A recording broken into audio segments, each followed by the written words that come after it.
ಎಲ್ರಿಗೂ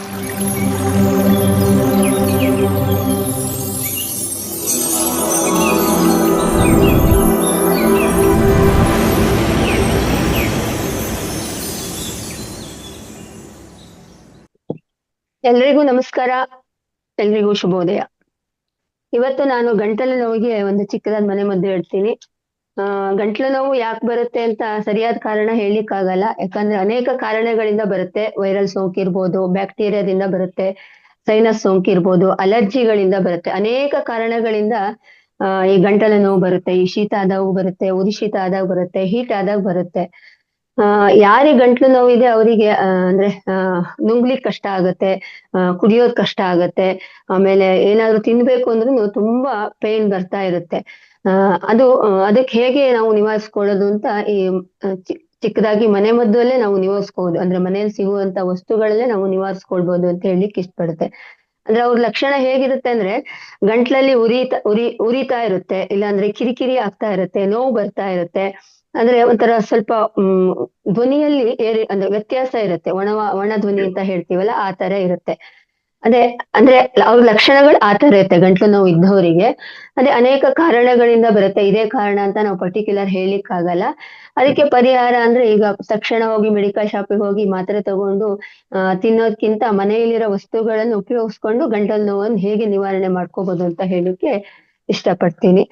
ಮೊದಲನೇದಾಗಿ ನಮ್ಮ ಮನೆಯಲ್ಲಿ ಯಾವಾಗಲೂ ಬಿಸಿ ನೀರು, ಹೆಚ್ಚಾಗಿ ಗಂಟ್ಲು ನೋವು ಬಂದವರು ನೀರು ಕುಡಿಬೇಕು ಅನ್ಸಿದಾಗೆಲ್ಲ ಬಿಸಿ ನೀರಿನ ಸೇವನೆ ಮಾಡಬೇಕು. ಯಾವಾಗ ನಾವು ನೀರು ಕುಡಿತೀವೋ ಅವಾಗ ನಮ್ಮ ಗಂಟಲಿಗೆ ಎಷ್ಟು ಆಗುತ್ತೋ ಅಷ್ಟು ಬಿಸಿ ನೀರಿನ ಸೇವನೆ, ಅಂದ್ರೆ ತಣ್ಣೀರು ಯೂಸ್ ಮಾಡದೆ ಬಿಸಿ ನೀರನ್ನ ಯೂಸ್ ಮಾಡ್ತಾ ಬಂದ್ರೆ ಗಂಟ್ಲು ನೋವು ನಿವಾರಣೆ ಆಗುತ್ತೆ.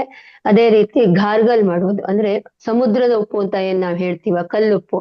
ಅಂದ್ರೆ ಬಿಸಿ ನೀರಿಗೆ 1 ಲೋಟ ಬಿಸಿ ನೀರಿಗೆ 1 ಲೋಟ ಉಪ್ಪು ಹಾಕೊಳ್ಳೋದು. ಅಂದ್ರೆ ನಮ್ಮ ಗಂಟಲಿಗೆ ಎಷ್ಟು ಆಗುತ್ತೋ ಅಷ್ಟು ಬಿಸಿ ಇಟ್ಕೋಬೇಕು ನೀರನ್ನ, ಅತಿಯಾಗಿ ಬಿಸಿ ಮಾಡ್ಕೊಳ್ಳೋದು ಬೇಡ.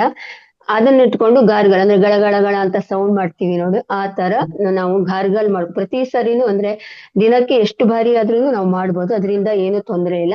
ಉಪ್ಪಿನ ಜೊತೆಗೆ ಸ್ವಲ್ಪ ಚಿಟಿಕೆ ಅರಿಶಿನ ಪುಡಿ ಹೇಗೆ ಅಂದ್ರೆ ವೈರಸ್ ಸೋಂಕನ್ನ ನಿವಾರಣೆ ಮಾಡುತ್ತೆ. ಅಂದ್ರೆ ಗಂಟಲಲ್ಲಿ ಏನಂದ್ರೆ ದಪ್ಪದಾದ ಒಂಥರ ಕಫ ತರ ಕಟ್ಕೊಂಡಿರುತ್ತೆ. ಅದನ್ನ ಹೇಗೆ ಅರಿಶಿನ ಪುಡಿ ಹಾಕಿದಾಗ ಅದು ನಿವಾರಣೆ ಆಗುತ್ತೆ, ಆ ಸೋಂಕು ಹೊರಗಡೆ ಬರುತ್ತೆ. ಅದಕ್ಕೆ ಅದ್ರ ಜೊತೆ ಒಂಚೂರು ಅರಿಶಿನ ಪುಡಿ ಹಾಕೊಂಡು ನಾವು ಗಾರ್ಗಲ್ ಮಾಡ್ಕೊಳ್ಳೋ ಅಂಥದ್ದು. ಅದನ್ನ ಮಾಡ್ಕೊಂಡಾಗ ಪ್ರತಿ ಸಾರಿ ನಾವೇನೋ ಸೇವನೆ ಮಾಡ್ಬೇಕು, ಈಗ ಆಹಾರ ತಿನ್ಬೇಕು, ನಾವು ಈಗ ಅಂದ್ರೆ ಏನೋ ಸ್ವಲ್ಪ ಏನೋ ಕುಡಿಬೇಕು ಅಂತ ಅನ್ಸಿದಾಗ ನಾವೇನ್ ಮಾಡ್ಬೇಕು, ಗಾರ್ಗಲ್ ಮಾಡ್ಕೊಂಡು ಮತ್ತೆ ಸೇವನೆ ಮಾಡ್ಬೋದು. ಅದೇ ರೀತಿ ಆ ಇನ್ನೊಂದು ಅಂದ್ರೆ ಯಾವ್ದು ಅಂದ್ರೆ ನಮ್ಮ ಮನೆಯಲ್ಲಿ ಲವಂಗ ಅಂತೂ ಹೆಚ್ಚಾಗಿ ಇರುತ್ತೆ, ಕಾಳ್ಮೆಣಸು ಇರುತ್ತೆ.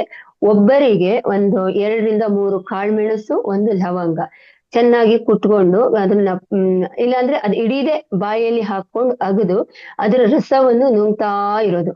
ಅಂದ್ರೆ ಜಗ್ದು ಅದ್ರಲ್ಲಿ ಏನ್ ರಸ ಬರುತ್ತೋ ಅದನ್ನ ನುಂಗ್ತಾ ಇದ್ರೆ ಆ ರಸದಿಂದ ನಾವು ಗಂಟ್ಲು ನೋವನ್ನು ನಿವಾರಣೆ ಮಾಡ್ಕೊಳ್ಳೋದು. ಅದೇ ರೀತಿ ಮನೆಯಲ್ಲಿ ಶುಂಠಿ ಇರುತ್ತೆ, ಎಲ್ಲರ ಮನೆಯಲ್ಲಿ ಶುಂಠಿ ಹೆಚ್ಚಾಗಿ ಇರುತ್ತೆ. ನಾವು ಆಲ್ಮೋಸ್ಟ್ ಅಡಿಗೆ ಮನೆ ಅಂದ್ರೆ ಶುಂಠಿ ಇದ್ದೇ ಇರುತ್ತೆ.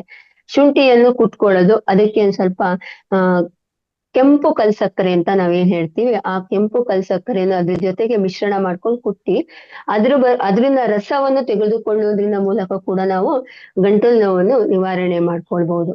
ಅದೇ ರೀತಿ ಎಲ್ಲರ ಮನೆಯಲ್ಲೂ ದೊಡ್ಡ ಪತ್ರೆ ಅಂತ ನಾವೇನ್ ಹೇಳ್ತೀವಿ, ಅದಿರುತ್ತೆ. ಅದನ್ನು ಅಷ್ಟೇ, ಅದನ್ನ ಮತ್ತೆ ಕಲ್ಲುಪ್ಪು ಎರಡನ್ನೂ ಮಿಶ್ರಣ ಮಾಡ್ಕೊಂಡು ಅದರ ರಸವನ್ನು ಕೂಡ ನಾವು ನುಂಗ್ತಾ ಬಂದ್ರೆ ಅಂದ್ರೆ ಬಾಯಲ್ಲಿ ಇಟ್ಕೊಂಡು ಅದ್ರ ರಸ ನುಂಗ್ತಾ ಬರ್ಬೇಕು. ಅದರಿಂದಲೂ ಕೂಡ ನಾವು ಗಂಟಲು ನೋವನ್ನು ಕಡಿಮೆ ಮಾಡ್ಕೊಳ್ಬಹುದು.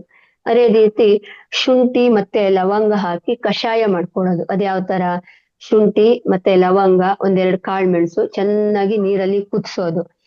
ಕುದಿಸಿದ ನೀರು ಅಂದ್ರೆ ಈಗ 2 ಲೋಟ ನೀರಿಟ್ರೆ ಅದು 1 ಲೋಟ ಪ್ರಮಾಣಕ್ಕೆ ಬರ್ಬೇಕು. ಆ ನೀರಿಗೆ ನಾವು ಸ್ವಲ್ಪ ಲಿಂಬು ರಸ ಹಾಕಿ, ಇಲ್ಲಾಂದ್ರೆ ಉಪ್ಪನ್ನು ಹಾಕಿ, ಚಿಟಿಕೆ ಉಪ್ಪು ಹಾಕಿ ಕುಡಿಯೋದ್ರಿಂದ ಕೂಡ ನಾವು ಗಂಟಲು ನೋವನ್ನು ನಿವಾರಣೆ ಮಾಡ್ಕೊಳ್ಬಹುದು.